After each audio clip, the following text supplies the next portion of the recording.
Dear students, welcome to weights measures. आज की इस वीडियो में एक्सप्लेन करने जा रहा हूँ various types of errors in Python. तो ऑब्वियसली जब हम कोडिंग करते हैं, चाहे कोई भी लैंग्वेज में कोडिंग करें, तो एरर्स तो आती आती हैं। एरर्स ही आपको एक्चुअल में सिखाती हैं कि किस तरीके से आपको जो है वो कोड को लिखना है। अगर आप हमेशा सही तरीके से करते रहोगे तो आपको लर्निंग नहीं होती। तो एरर्स एक्चुअल में आपको लर्न करवाती हैं कि कैसे एक्चुअल में प्रॉपर कोडिंग की जाती है। तो यहाँ पे टाइप्स ऑफ एरर्स की बात करें पाइथन में, तो तीन तरीके से हमारे पास एरर्स होती हैं। एक है syntax error, run time error जिनको हम सिंटैटिक एरर भी बोल देते हैं, और एक है हमारे पास लॉजिकल एरर। तो यहाँ पे सिंटैक्स एरर बड़ा सिंपल सा कॉन्सेप्ट है, विद एग्जांपल्स आपको एक्सप्लेन करूंगा। तो सिंटैक्स एरर की बात करें तो यहाँ पे हम लोग क्या है, सिंटैक्स का जो पार्ट है, मतलब आप कोड लिख रहे हो तो कोड में जो एक्चुअल में जो उसका सिंटैक्स है, जो पाइथन के अंदर आपने जो इनका जो एक तरह से उन्होंने कह सकते हो कि जो रूल्स है पाइथन के, अगर आप उनको वायलेट कर रहे हो तो कहीं ना कहीं सिंटैक्स एरर का पार्ट है। जैसे एग्जांपल के तौर पे मिसिंग कॉलन, आपने कॉलन जो है वो लगाना भूल गए। जैसे इफ के बाद आप कॉलन लगाते हो, लगाना भूल गए, एल्स के बाद कॉलन लगाते हो, लगाना भूल गए, व्हाइल के बाद कॉलन लगाना भूल गए, तो एक तरह से एरर आ गया सिंटैक्स। देन अनमैच्ड पैरेंथेसिस, आपने पैरेंथेसिस स्टार्ट की, ब्रैकेट स्टार्ट की, एंड करना भूल गए, तो ये भी एक सिंटैक्स है। मिसिंग कोट्स, स्ट्रिंग आप लिख रहे हो, कोई भी लिख रहे हो, लेट्स से हेलो वर्ड, उसमें स्ट्रिंग लगाना भूल गए, या उसमें कोट्स लगाना भूल गए, स्टार्ट लगा दिया, एंड नहीं लगाया, या दोनों ही नहीं लगाए, तो भी एक तरह से syntax. Then using a keyword as a variable name, keyword है, लेट्स से इसमें बहुत सारे कीवर्ड्स होते हैं, 33 35 कीवर्ड्स होते हैं पाइथन में। अगर उन कीवर्ड्स को ही अगर आप as a variable name use करते हो, जैसे इफ है, एल्स है, नन है, या फिर आपका ट्रू है, फॉल्स, अगर उनको एज ए कीवर्ड को as a variable name use करोगे तो वो भी एक सिंटैक्स का पार्ट है। मिसिंग इंडेंटेशन, तो यहाँ पे हम ब्रैकेट तो यूज करते नहीं, जैसे सी में करली ब्रैकेट, तो इंडेंटेशन जरूरी है, गैप जरूरी है। अगर आप प्रॉपरली गैप नहीं देते तब भी आपका एरर आता है, तो ये एक सिंटैक्स एरर का पार्ट है। ठीक है, अभी आपको एग्जांपल से भी बताऊंगा। Then run time error, run time error occurs when the code is syntactically correct but cause an error when it is executed। मतलब ये आपका जो सिंटैक्स का पार्ट है वो तो ठीक है, लेकिन फिर भी रन टाइम पे एरर आता है। मतलब कंपाइलेशन में कोई दिक्कत नहीं है, जब आप उसको रन करते हो तब एक्चुअल में क्या आ रहा है, एरर आ रहा है। और ये जनरली क्यों आता है, स्पेशली जब हम इनवैलिड इनपुट डेटा देते हैं। मतलब लेट्स सपोज मेरे वैल्यू जो है, मैंने इनपुट करवानी है इंटीजर, और मैं उसकी जगह बुलियन वैल्यू एंटर करने की कोशिश कर रहा हूं, या फ्लोट वैल्यू एंटर करने की कोशिश कर रहा हूं, तो एक तरह से क्या देगा ये, run time error. Division bye, जैसे हम यूजर से इनपुट लेते हैं ना, तो मैंने इनपुट में तो डाल रखा है कि इंट वैल्यू लो, लेकिन एंटर करवा रहा है यूजर फ्लोट वैल्यू या बुलियन वैल्यू, तो एरर आएगा। देन डिवीजन बाय जीरो, आप किसी वैल्यू को जीरो से डिवाइड करो तो इनफाइनाइट होता है, that is a division by zero error. Accessing an under defined variable, मतलब कोई वेरिएबल को आपने डिफाइन किया नहीं, अनडिफाइंड है, आपने लेट से ले लिया x इज इक्वल टू 10 और आप प्रिंट कर रहे हो y को, तो यार ऑब्वियसली ये एक तरह से रन टाइम एरर का पार्ट है। देन आ जाता है जी लॉजिकल एरर। लॉजिकल एरर बड़ा एक सिंपल सा कांसेप्ट है, नाम से पता रहा है लॉजिक, मतलब एग्जीक्यूट भी होगा, आउटपुट भी आएगी, लेकिन वो आउटपुट गलत होगी। ठीक है, जैसे अभी आपको एग्जांपल से बताता हूं। जैसे ये आता क्यों है, जैसे आपने कोई इनकरेक्ट एल्गोरिथम डिजाइन कर दिया, मैथमेटिकल एरर कह सकते हो, मिसअंडरस्टैंडिंग द प्रॉब्लम रिक्वायरमेंट। जैसे देखो अभी एग्जांपल से आपको क्लियर होगा। ये सबसे पहला एग्जांपल, बहुत सारे एग्जांपल मैं लेके आया हूं।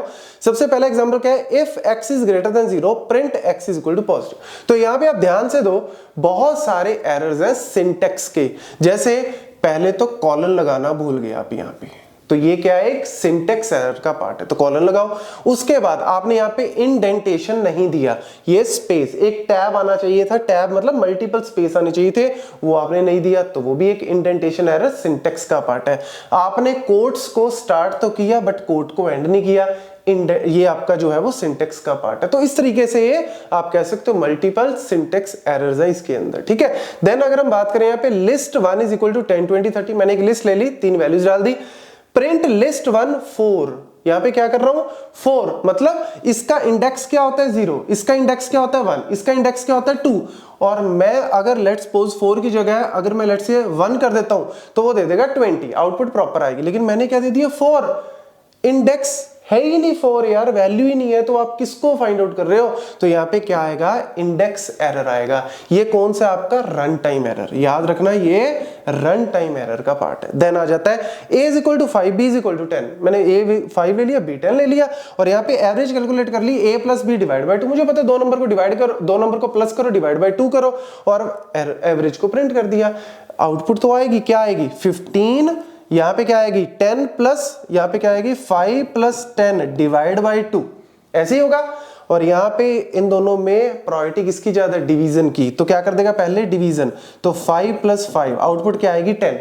वही मैंने बताया ना लॉजिकल एरर है, लॉजिकल एरर में आउटपुट आती है 10 आउटपुट आ रही है, बट क्या ये करेक्ट है, नहीं, आउटपुट आनी चाहिए थी 7.5, क्योंकि 10 प्लस 5 15 डिवाइड बाई 2 क्या होता है 7.5। तो वो कैसे आएगी, जब आप यहाँ पे ब्रैकेट को यूज करते हो, ठीक है। तो ये लॉजिकल एरर का पार्ट है, बड़ा सिंपल सा कॉन्सेप्ट है। Then a is equal to 20, print b, लो a आपने डिफाइन किया, प्रिंट b कर रहे हो, तो यार ये तो रन टाइम एरर है, जिसको हम नेम एरर भी बोल देते हैं, ठीक है ना। ये छोटे छोटे पॉइंट्स है, बड़े सिंपल, लेकिन इंटरव्यूज में, कॉलेज यूनिवर्सिटी एग्जाम में कहीं पे भी आपसे पूछ सकते हैं। Then x is equal to 20, y is equal to 10, x divide by y कर रहा हूं, क्या कर रहा हूं यहाँ पे, कुछ भी नहीं है, 20 डिवाइड बाई 10 ही तो कर रहा हूं, नहीं, ये क्या है, एक स्ट्रिंग है, आप स्ट्रिंग को इंटीजर से डिवाइड कर रहे हो, which is a error, type error बोलते हैं, which is a part of run time error, ठीक है ना। ये भी रन टाइम है, ये भी आपका रन टाइम एरर है। देन हमारे पास आ जाता है स्ट्रिंग, मैंने एक स्ट्रिंग ले ली, hello Varun, string 1 dot reverse, मैं क्या कर रहा हूं, इसको रिवर्स करने की कोशिश कर रहा हूं, लेकिन रिवर्स नाम का कोई मेथड ही नहीं है, इस तरीके से है ही नहीं। अगर आप करना चाहते हो तो हम उस करते हैं ना इस तरीके से, कॉलन कॉलन -1 करते हैं, वो तो कर देगा, लेकिन रिवर्स अगर आप कॉल कर रहे हो, this is not a method, तो आप एक ऐसे मेथड को यूज कर रहे हो जो एक्चुअल में डिफाइंड ही नहीं है, तो ये क्या है, एक एट्रीब्यूट एरर कहलाता है। ये भी क्या है, रन टाइम एरर का ही पार्ट है, लेकिन आपको दिखाएगा एट्रीब्यूट एरर, इसमें टाइप एरर, इसमें नेम एरर, बट है ये सारे रन टाइम एरर। ये लॉजिकल एरर है, ये भी रन टाइम एरर है इंडेक्स वाला, और ये आपका था सिंटेक्स एरर का पार्ट, ठीक है। एक और एग्जांपल यहां पे लेके आया हूं, x is equal to 0 while x is less than 20 print x, क्या कर रहा हूं, x को इनिशियलाइज कर दिया 0 से, 20 से जब तक छोटा है तब तक प्रिंट करता रहे, यहां पे इंक्रीमेंट करना ही भूल गया, एग्जीक्यूट होगा, ये प्रॉपर एग्जीक्यूट होगा, आप चाहे करके देख लेना, मैंने भी करके देखा, आप एग्जीक्यूट करोगे तो एग्जीक्यूट होगा, लेकिन होगा क्या, इनफाइनाइट लूप, क्या हो जाएगा, इनफाइनाइट लूप में फंस जाएगा, मतलब एग्जीक्यूट हो रहा है लेकिन आपने लॉजिक ठीक नहीं लगाया। अगर आप यहाँ पे इंक्रीमेंट कर देते हो तब वो प्रॉपरली काम करेगा, तो ये एक तरह से लॉजिकल एरर का पार्ट है। बस ये आपको काफी एग्जांपल से मैंने पूरे सिनेरियो जो है वो क्लियर करवा दिया, तो ये सारे पॉइंट नोट कर लेना, कहीं पे भी पूछते हैं तो आप आंसर दे सकते। Thank you.